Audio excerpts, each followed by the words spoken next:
The violin is the queen of all instruments, the most expressive instrument out there, and it's the only instrument that can completely mimic and even in some cases surpass the human voice.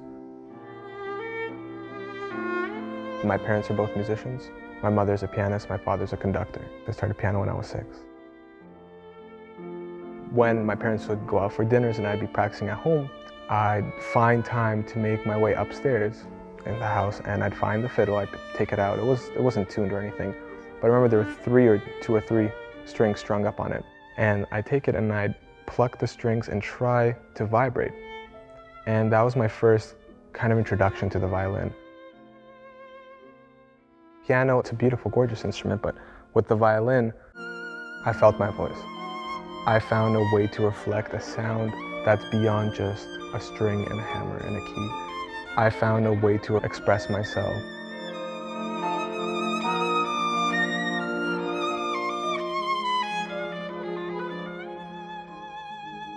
As a professional musician, especially when you're up and coming, to get noticed, it's hard. So it was a few years back, it was 4 or 5 years back, and I needed a violin bow.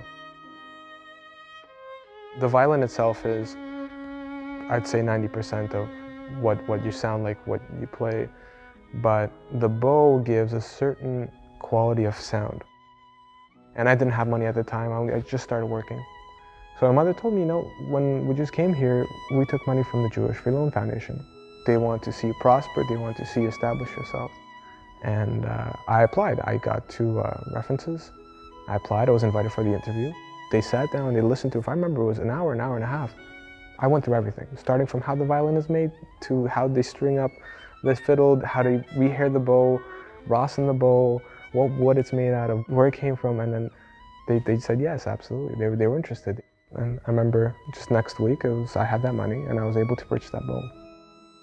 I can't express how much it helped me in terms of stage presence, in terms of, there's a certain factor of worry that involves on stage. And then once you have that right tool, that right utensil once you're playing, and you feel completely sure and certain in what you're doing.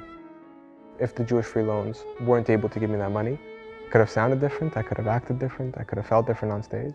Certain pieces, actually, I couldn't even be able to play. Certain caprices in Paganini's Opus 1 could have been different. So this bow really helped me out.